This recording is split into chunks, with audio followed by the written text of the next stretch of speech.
Hi, friends, and welcome back to Lights On, a Neuro Moms Collective podcast, a space where caregivers of TBI survivors can breathe out for a few minutes. We're your hosts, Amanda and Erin, co-founders of Neuromoms Collective. Here we talk about the real, raw truths of brain injury caregiving and the tiny sparks of light that surprise us along the way. Today's episode is close to Mm. our hearts. It's called The Light We Expect versus the Light We Get. Because when tragedy hits, people respond in surprisingly different ways. Sometimes the people you thought would be your anchors disappear. All right. This conversation can stir up grief, gratitude, confusion, shame, and even laughter. And all of that is valid. There is no right way to Mhm. feel. And the added layer of managing those emotions can truly feel like salt Mhm. to a wound. So let's get into it, Amanda. What do we start with? The myth of the inner circle? The myth of that inner circle. When tragedy hits and we assume our closest people will be the ones that hold us up, but is that a reality? That may shift. I had Vanish, people I never floodlight. imagined would step up who became absolute anchors, and others I counted on that just didn't have the capacity or the desire to be present in our suffering.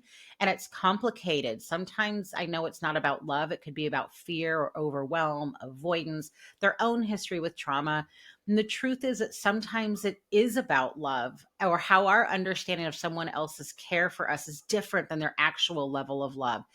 And for me, that was so painful to recognize when there is an acute crisis that requires all of your attention. And you simply have to know that there is this additional loss, and it's a loss you cannot commit time to processing or accepting.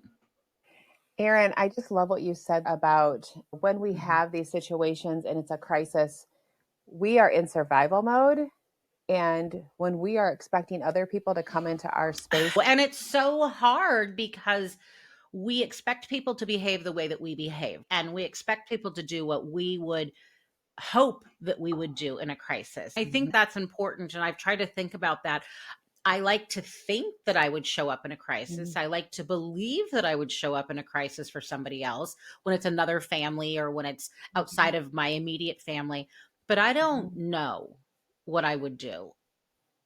Do you know what I mean? Right. Right. I do. And even when you say that, thinking about how you showed up for your son, you're expecting other people to show up in the same way. I can think in my own experience how I was showing up for my family. I expected other people to show up in Mhm. that same way. Like I was expecting them to match my energy, match my emotions. When it was my Yes. son, I did not understand why the world was still going on. I didn't understand why there were people laughing and having a nice meal and going shopping when the Yeah. most important thing in the entire world was happening, and that was my son's survival. I had no perspective. Yeah. You don't have perspective and your whole world stops and shifts. I think you had Yes. mentioned you lived at a hospital for 2 years. So almost 2 years you're living out of a suitcase in a hospital. Our situation was a little shorter. When we came home, it was every day driving to Ann Arbor for appointments, additional surgeries and outpatient therapy. And so again, you Mhm. were isolated in a hospital. Everything in the world Mhm. was going on outside of the hospital. We left the comfort of the Mhm. hospital and we even missed it. We even mourned leaving the hospital, as strange as Mhm. that is, because we felt so much support in the hospital from the nurses, Yes. from the service animals that came around to visit. Like just all of these different spaces that we didn't know we would feel this comfort and safety. And then we left and we were expected to function and go about everything else when our world was still turned upside down and we were still grieving and we were still trying to find our way. It's a hard concept, I think, in the moment emotionally to realize, but it definitely gives you a different perspective when you're able to step back and look at it. Of course, those people cannot stay in that space with us. They've got their own stuff happening every day. They can't stay in my 2, 3, 4 years of dealing with this, 9.5 years out, still dealing with insurance companies and denials, they can't stay in that long haul But I because want they them still to, have other Amanda. things I, on top of that just stacking I up for needed them. some of them too. And because I didn't have the bandwidth to take care of my Yeah. own bio needs, I wasn't showering often enough. I wasn't eating properly. I wasn't getting any exercise. I couldn't put my own mask on because it was all hands on deck to try to save my son. When it would pop up into my head that there were people who hadn't been there who I needed and who I wanted and who I expected, it was just like a sucker punch. I would just have to stuff it down and keep moving because I couldn't Yeah. luxuriate in that grief or Mhm. even understand it. Oh, no, and I I don't think know you what just you build up mean. resentment towards those people. In my situation, I Mhm. had a little bit of resentment festered over and over. I was shoving because I had to stay focused, but Mhm. I definitely wanted someone to come alongside and help care Mhm. for me. Well, I was told long ago that anger is not an emotion. And I was like, nah, of course it is. I'm mad at you for saying that. What this psychologist said to me was anger covers up whatever you're feeling, which is shame, embarrassment, abandonment, worry, all those other things. You're not mad, Mhm. you're just like all these other things. And so I know for me, every time I start to feel angry, what I mostly felt was sad. What I mostly felt was let down and not loved to the level that I Yeah. thought that I and my family should have been loved. And that's hard. It is. It's hard. And when it comes from a place of people that we expect them to Hmm. just be there, like Hmm. they don't need an invitation into our hurt and pain. I think it's some of the rawest pain that we can Yeah. experience. So they just should be there Episode darkest is, the times. light that we expected versus what we got. Do you want to talk about that process? When we were in the Mhm. hospital, we found light and comfort in our people there. Mackenzie had an amazing social worker that brought her so much joy. She had her favorite nurse that would always check on her. Those people provided us comfort from within that we had no idea would be there. The other additional people showed up, not because they had to, not because there was an expectation. Mhm. Mackenzie's high school basketball coach, who I also coached with, he was on leave for a medical situation, and he would drive up 45 minutes, probably half of that was parking in the parking garage, and he would go to therapy with her because Mhm. I couldn't do it. It was incredibly painful for me to watch her go through the intense pain of therapy. And he would just show up and go to therapy with her and then go back about his day. Literally would just come for an hour or two to do therapy. My best friend from high school, she lived north of us and she Mhm. would come down and just sit with me while Mackenzie was at therapy and just help me organize myself, make phone calls, figure out how to put one foot in front of the other.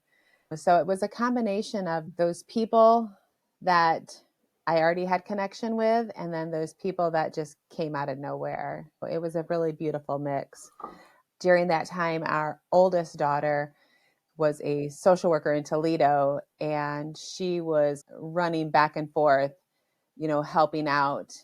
We had a challenging Mhm. relationship previously, and she literally became my rock during that hospital time. I don't know what I would have Mhm. done without her because she handles crisis so well.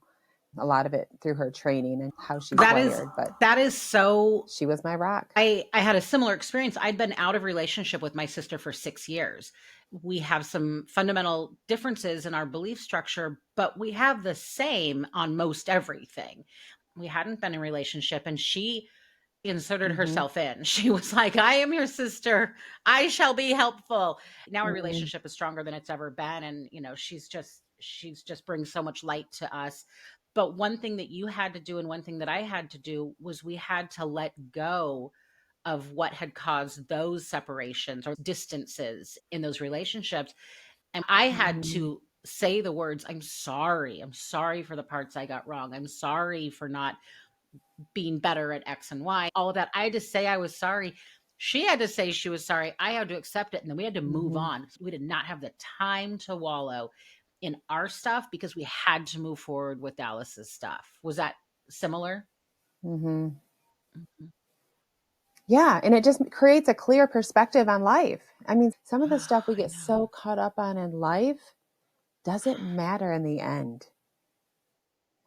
Mhm. Showing up and being there for each other and loving people, really loving them and giving of our time and of ourselves, those are the things that matter. Some of the petty stuff that we get upset with people about, or unmet expectations that people have on Mhm. us or we have on them, some of those things don't matter, but it's being there. I think that's amazing that we were able to find those lights with people that always Yes. loved us, that we always loved, but somehow the gears weren't connected quite right. Hmm. Before we move on to the next area, I wonder, Amanda, if you can tell me of one or two strangers that showed up for you guys in the first few months that maybe are still in your life.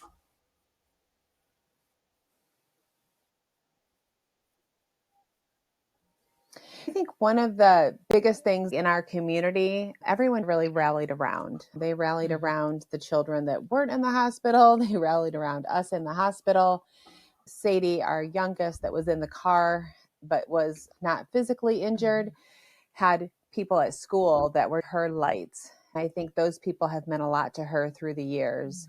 She had a teacher during that time that really cared for her in a special way because mom wasn't around. She's still a dear friend of our family's. Our community really just rallied around. There was a lady who put together a t-shirt drive and designed a t-shirt, and I still will sometimes see the t-shirts in the community that people are wearing. She sold t-shirts to raise money for the girls' hospital stay and medical needs. The people that the accident happened in front of their house were friends of ours through the Mhm. community. That relationship has just strengthened over time incredibly. They're very special to us and very important part of our story. And for that, I'm thankful. You see the relationships, I think, really strengthen and grow. Those people were out there. All that love was out there. Yes, I like how you put that. All that love is out there and those relationships are there. I wonder how many times I walk by somebody and I think we could be best friends. That person seems really cool. All these strangers that became important to our lives. When there's a big milestone with Dallas, I'll spend at least an hour. I'll write a nice text Mhm. of what's happening. There's usually a picture, and I will copy and paste that and I will send it to doctors and nurses from all over the country, people that we met, because those relationships Mhm. still matter and are special to me. The mug I'm using today, I met this adorable mother when our sons were in the same polytrauma center. She and I have nothing in common. Couldn't love her more if I tried. She's amazing. She sent me this mug that says together. We have coffee together sometimes. She's never sworn a day in Aw. her life. This is not who sweet Janet is. I sent her a bracelet, and on the inside it said, "You are a fucking warrior." She wears that bracelet every day because, like, it's her little naughty, like, tee hee hee. And, like, and it was the mothers so much. I mean, it was everybody. Everybody was amazing. And I try to remind myself of that a lot because the news is not generally about how everybody's amazing. The Mhm. news is about the worst parts of humanity so often.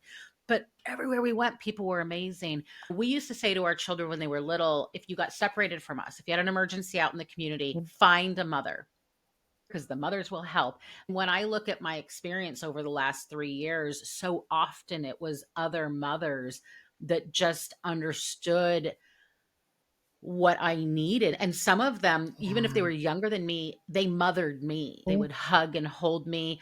Sweet Emily, who had been a client of mine, would bake me cookies and she'd send them to the hotel that I was living in that was attached to the hospital. Like every couple weeks, she'd send me homemade cookies. One time she texted me, "You need to hear this story because it's so classic, Erin." And she was like, "What do you need? And I will send it to you." And I literally said, "I haven't shaved my legs in like 3 weeks. I need a razor." This is what made sense to me. You guys, we had DoorDash. I could have walked to the Safeway and gotten a razor, but in that moment, I was like, I need to shave my legs. That's hilarious. And so she was like, "Okay, do you like a 3 blade or a 5 blade?" And so she met me where I was at, which was Cuckooville. And it was just so amazing. What we learned about support is that it comes in all different shapes and sizes. And the takeaway is to accept the light that arrives, not the light that you imagined.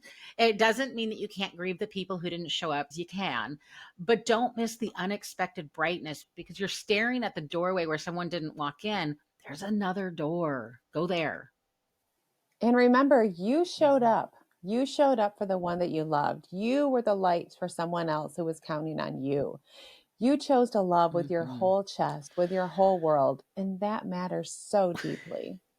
What can caregivers do with this? They can allow disappointment without letting it harden you. That's hard, but it's doable. We can recognize and honor the unexpected helpers that are amazing. And we can notice the little sparks. It's a message, a meal, just a moment of breath. And remember, relationships shift after trauma, and that shift can be painful and clarifying, and sometimes both at once. And sometimes there's no suitable resolution. I have a quote for us today. This quote is by Mel Robbins. You haven't met all the people who are going to love you yet. A Amazing. beautiful And thought. our resource is one that I took off my personal shelf. It's a book by Tanya Carol Richardson called Self Care for Empaths. I found this to have some very calming strategies that would help me to relax my nervous system. I like a lot of things in this book, and some of the suggestions really resonated with me, and some were a little woohoo for me. There's 100 suggestions. Find the ones that work for you. Thank you for joining us today. If this episode resonates with you and you recognize it in your own story, please share it, like it, and subscribe. Until next time, keep looking for the glimmers. Lights on.